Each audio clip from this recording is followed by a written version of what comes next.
Bismillahirrahmanirrahim. Assalamu alaikum. Welcome to lecture 13 and today we will discuss about the coal. Non-renewable energy sources के बारे में हम discuss कर रहे हैं. So in the last lecture series हम coal के बारे में डिस्कस करेंगे. So let's start. So a brief overview कि अभी हम कहाँ पे स्टैंड कर रहे हैं. So we are discussing about the non-renewable energy sources.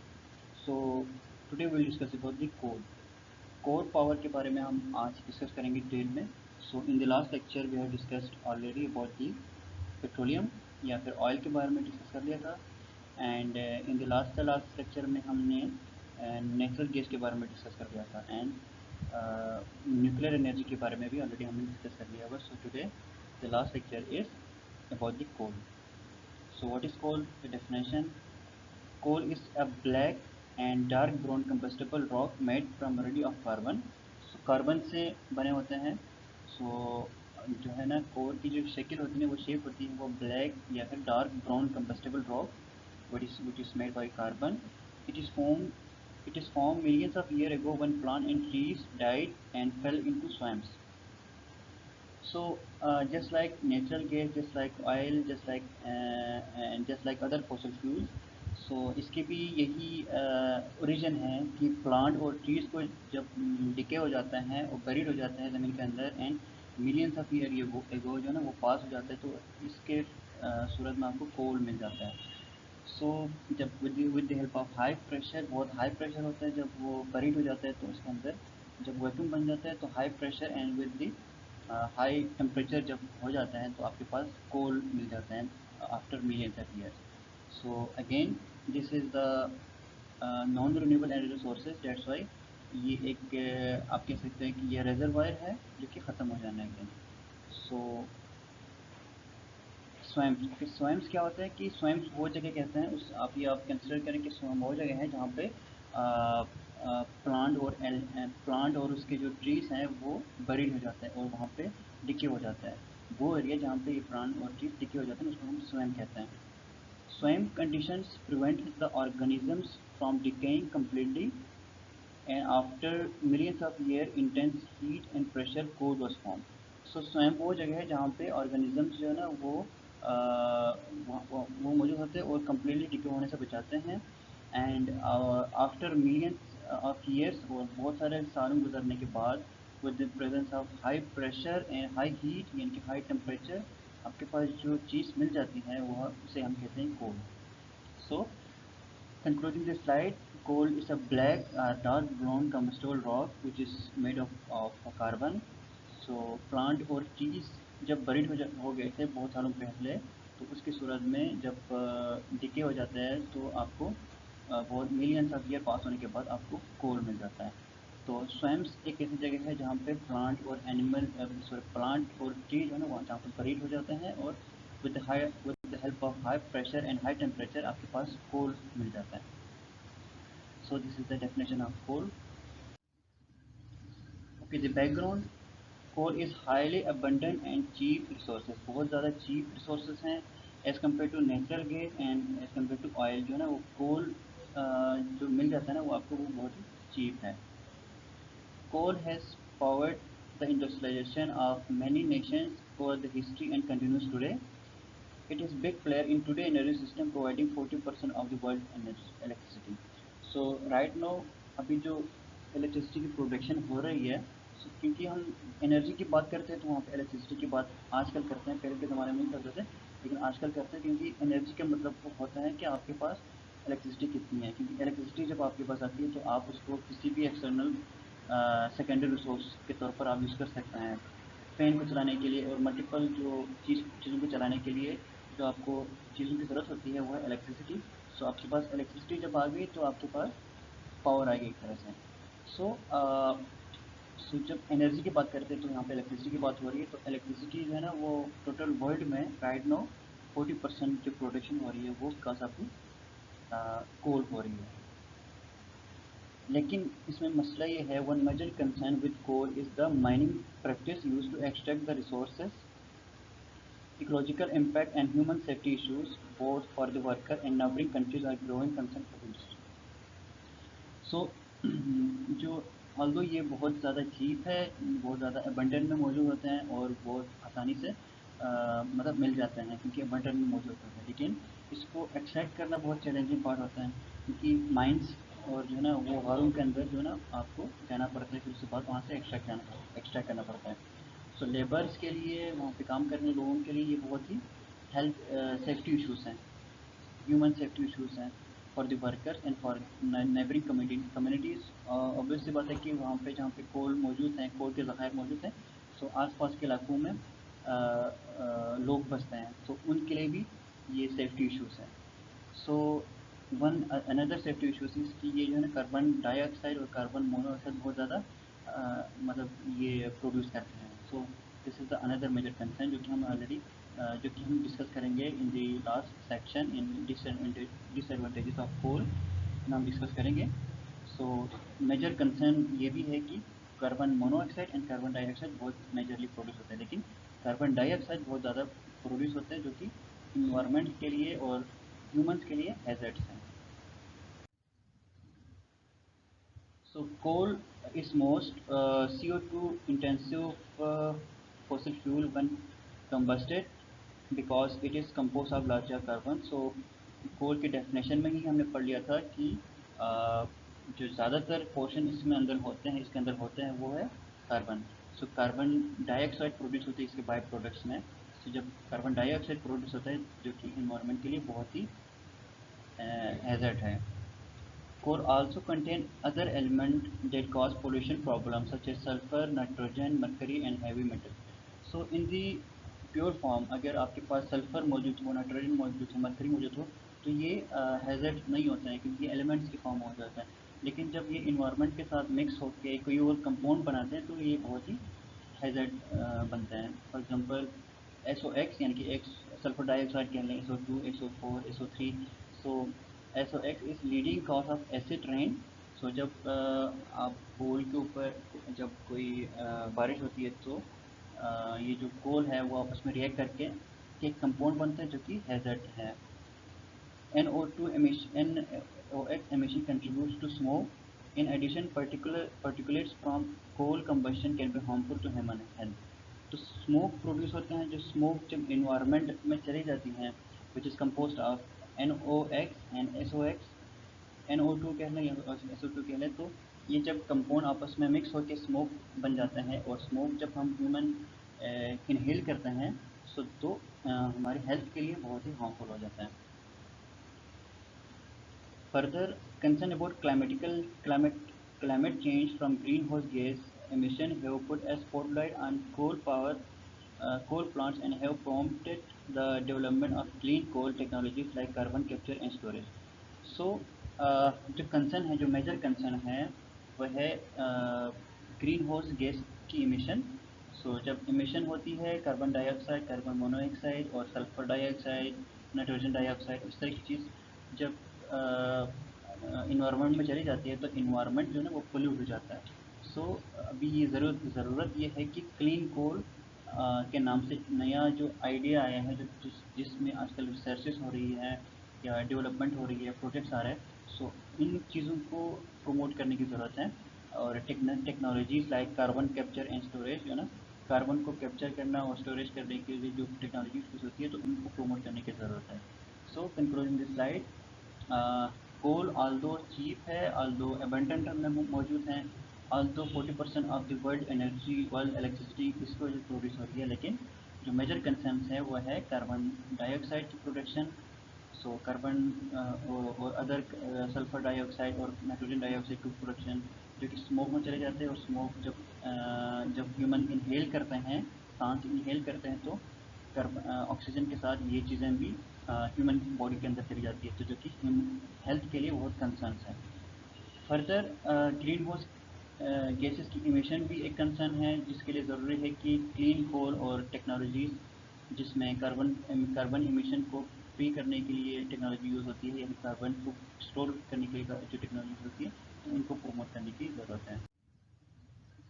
So most importantly, the types of coal. Coal is classified into four main types or ranks based on the carbon and heat content.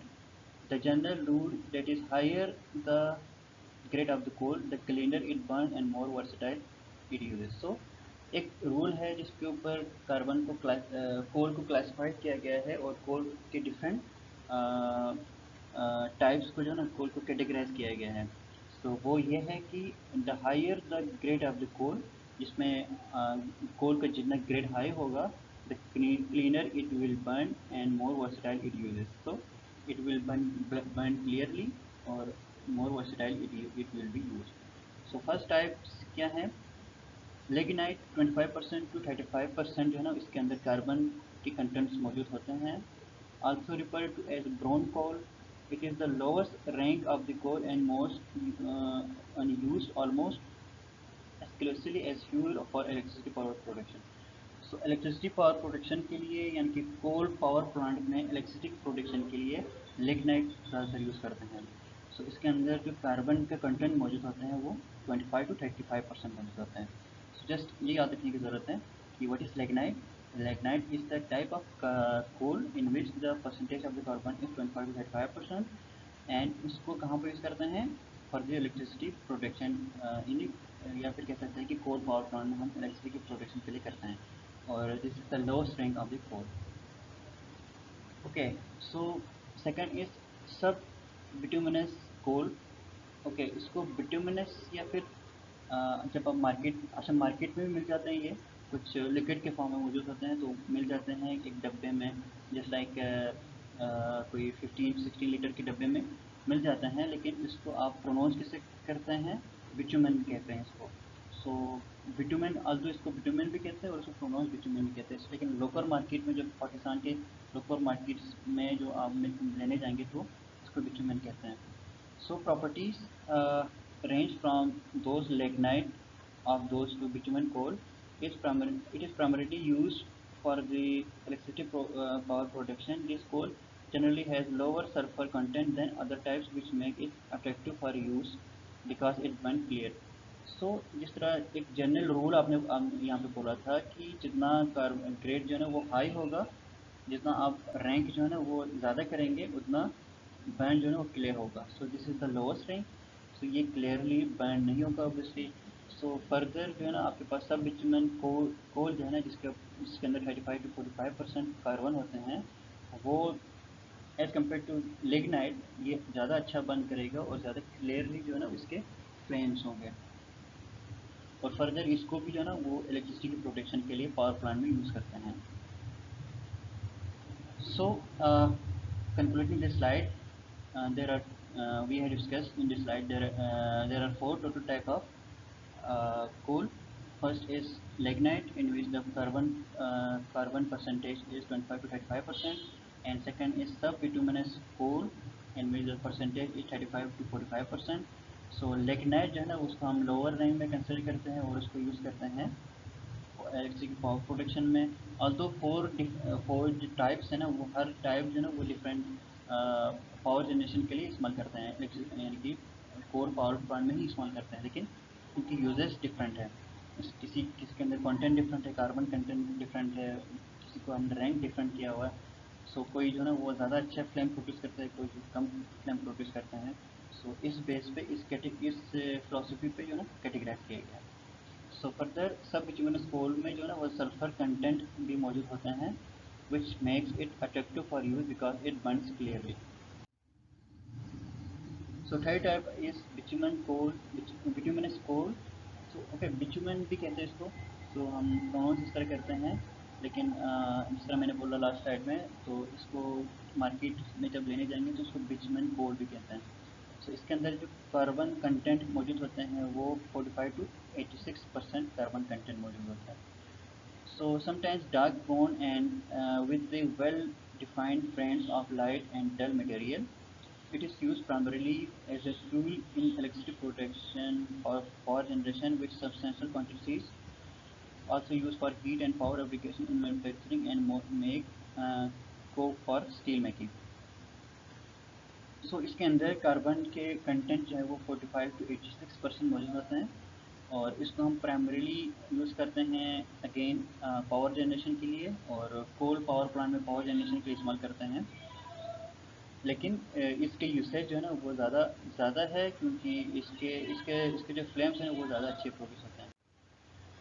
Further ये जो है वो अ, इसके जो usage है, इसके जो application है वो ये भी है कि जो है ना वो कोक फॉर स्टील मेकिंग। तो स्टील मेकिंग, जब स्टील की प्रोडक्शन होती है, जो स्टील रिबार्स की या स्टील शीट्स की प्रोडक्शन होती है, तो वहाँ पे जलाने के लिए, वहाँ पे हीट के लिए बहुत ज़्यादा अमाउंट में जो है ना वो आपको आपको चाहिए होती है।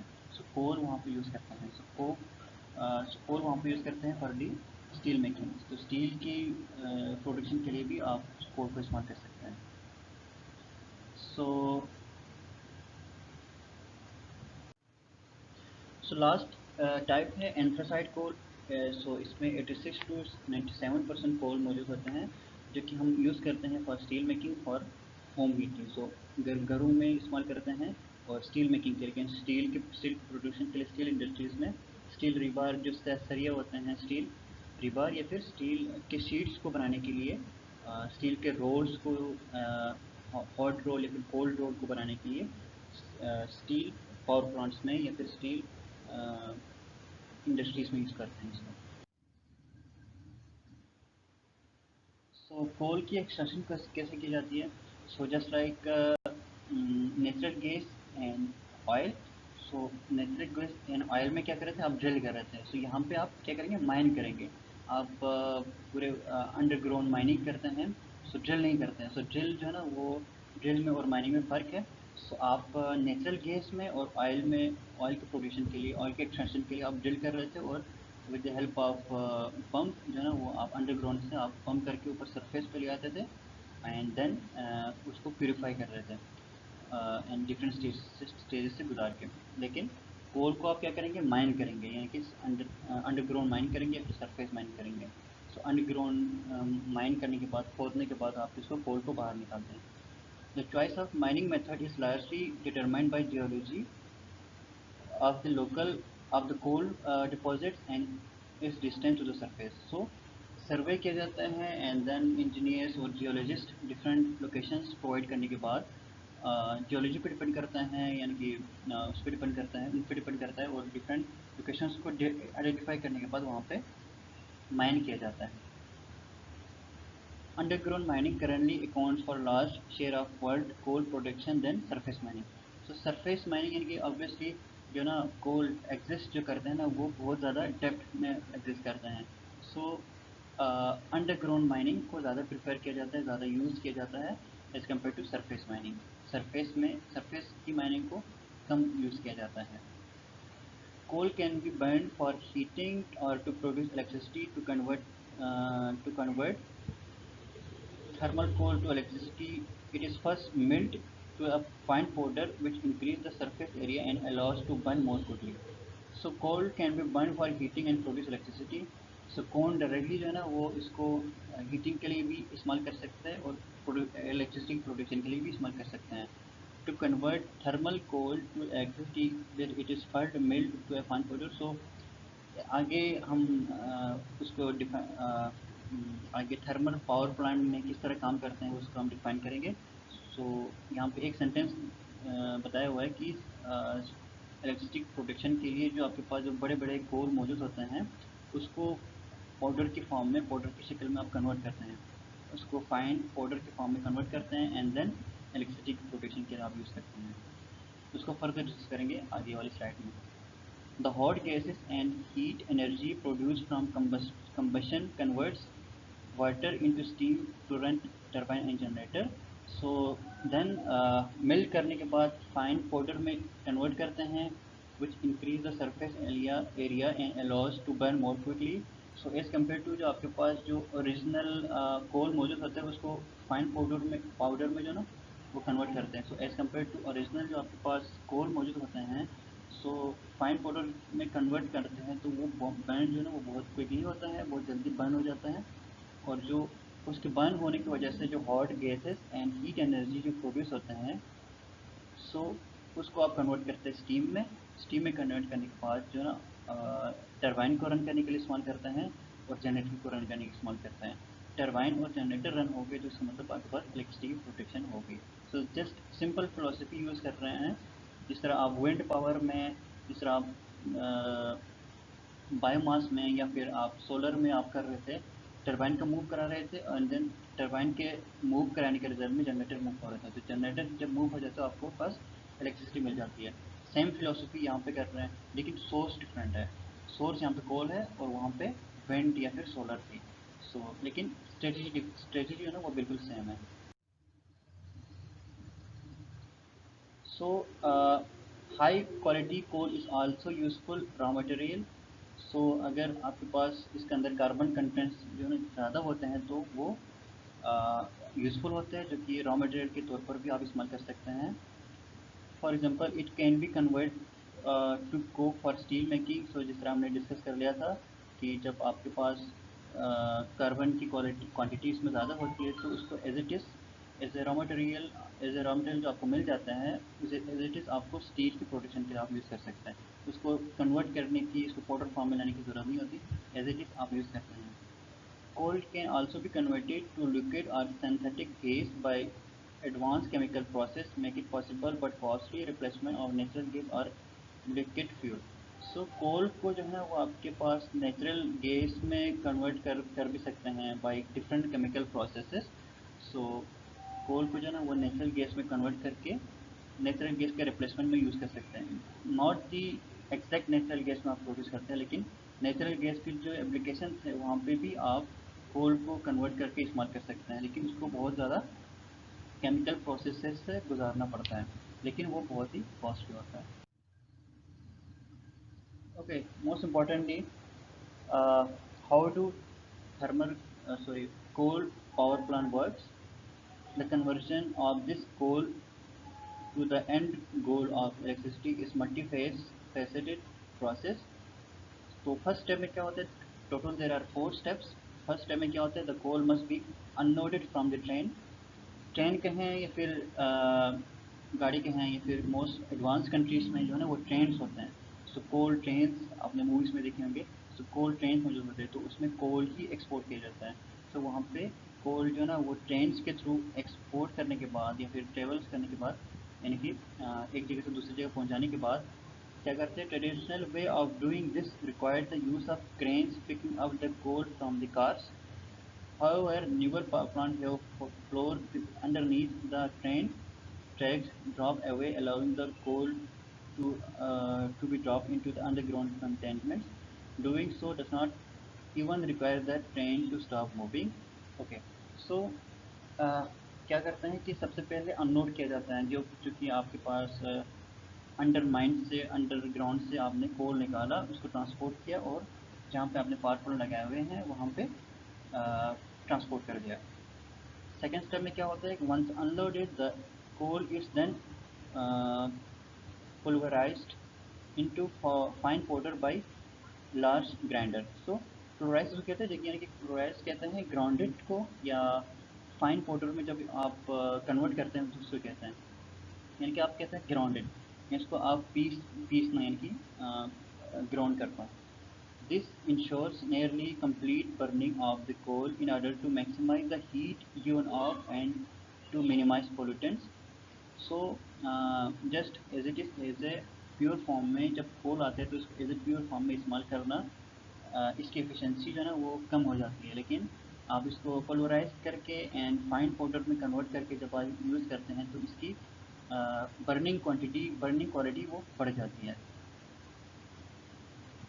The pulverized coal is then input into the boiler where, अच्छा बॉयलर में इनपुट किया जाता है, where combustion occur and coal provides heat to a power plant.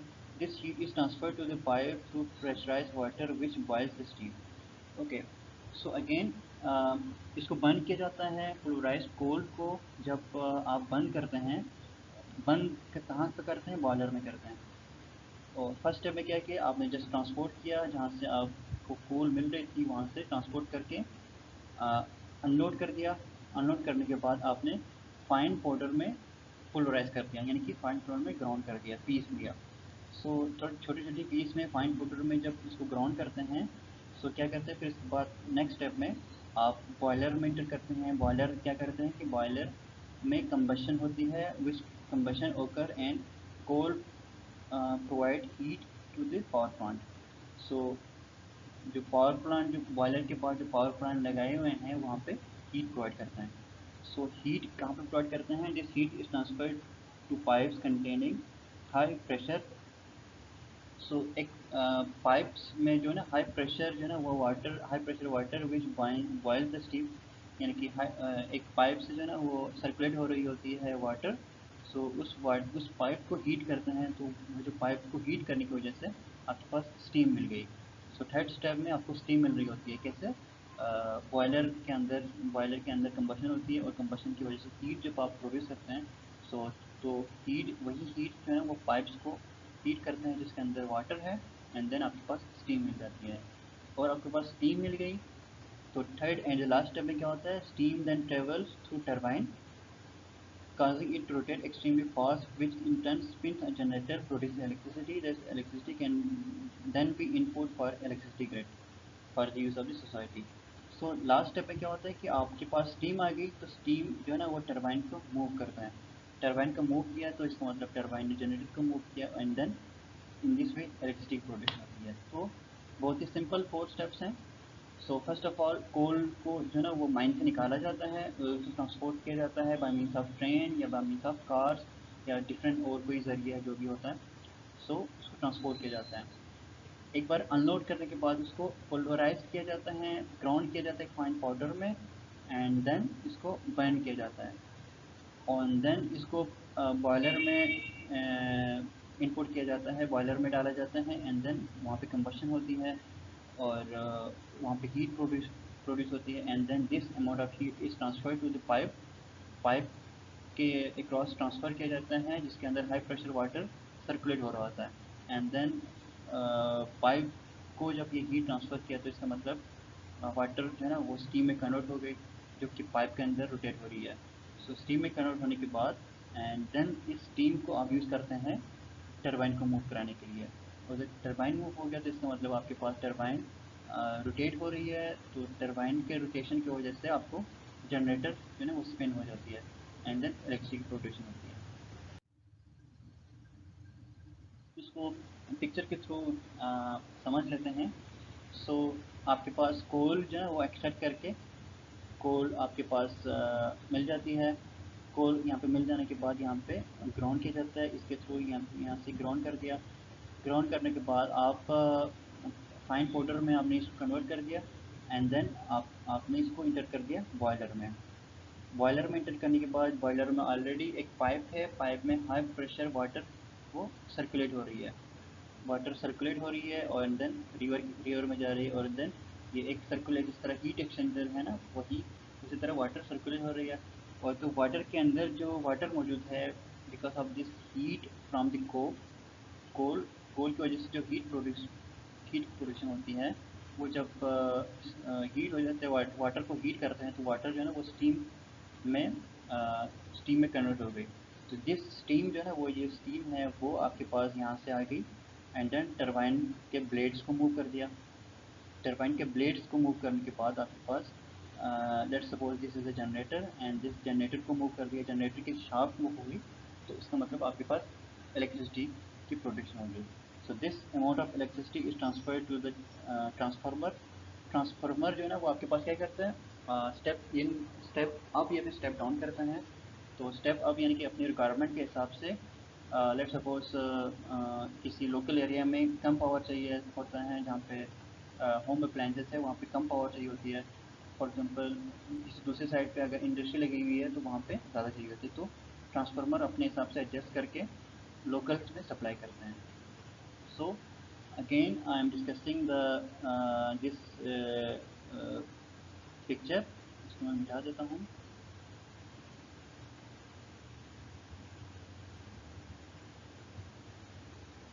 So let's discuss again. सबसे पहले आपके पास कोल मौजूद होता है।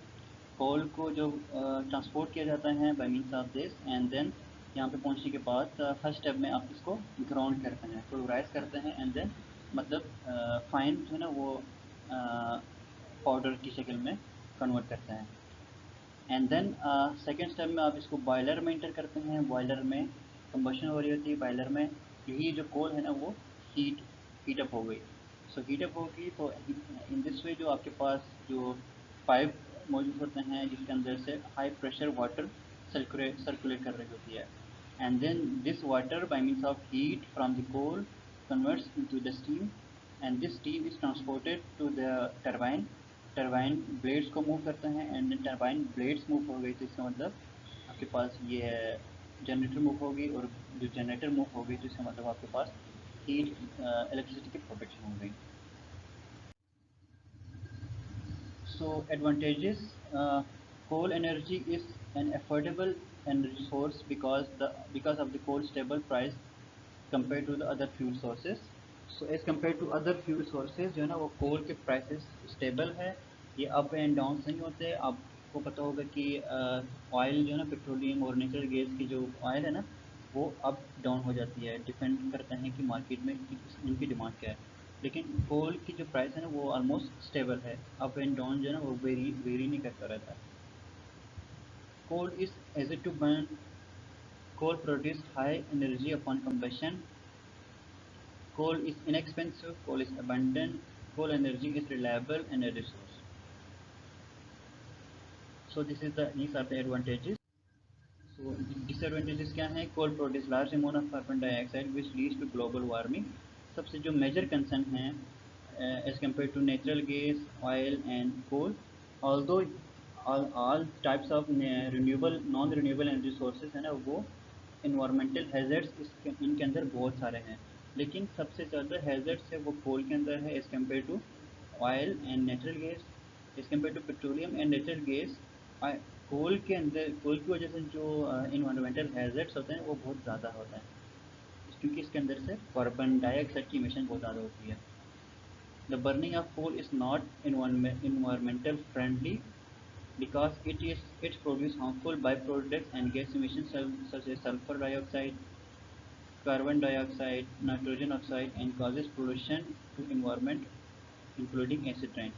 So just like हमने तीन चार स्लाइड्स पहले हमने डिस्कस कर लिया था इसके जो साइड इफ़ेक्ट्स होते हैं। सो जब कोल आप बर्न करते हैं तो इसके जो स्मोक्स प्रोड्यूस होते हैं और बर्न करने की वजह से जो बाई प्रोडक्ट्स बहुत ज़्यादा फॉर्म होते हैं।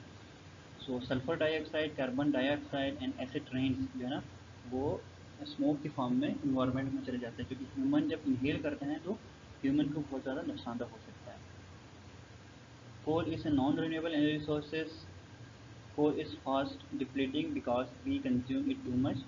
जो कि कोल जिस तरह मैंने बोला था कि नॉन रिन्यूएबल एनर्जी सोर्सेज जो है ना वो एक रेजरवायर है एक तरह से। जिस तरह रेजरवायर में जिस तरह एक रेजरवायर में से जब आप कोई चीज़ निकालते रहते हैं तो एक दिन ख़त्म हो जाएगी। तो just like natural gas, just like oil, coal भी जो है ना एक रेजरवायर है एक तरह से, जहाँ से आप कोल की यूसेज जब करते रहते हैं तो एक दिन ख़त्म हो जाएंगे ये कोल, और ये बहुत ज़्यादा जल्दी डिप्लीट हो रही है। कोल माइनिंग से ruins the environment and puts the lives of people, especially the local miners in dangers. सो जो ना जो वहाँ पे कोल्स माइनर्स जो होते हैं, जो माइनिंग वर्कर्स होते हैं जो माइंस के अंदर पूरे पूरे दिन गुजारते हैं, सो उनके लिए बहुत ही मुश्किल हो जाता है लाइफ गुजारना, क्योंकि coal mining reuse the environment. बहुत ज़्यादा कार्बन डाइऑक्साइड उस इन्वायरमेंट में मौजूद होते हैं, सल्फ़र डाइऑक्साइड होते हैं, और वो कंटिन्यूसली इनहेल करते रहते हैं तो उनकी जो सेहत है ना बहुत जल्दी हैज़र्ड्स, मतलब ह्यूमन जो है ना वो हैज़र्ड्स है वहाँ पे। सो this is the end of today lecture. We have discussed about the coal power plants.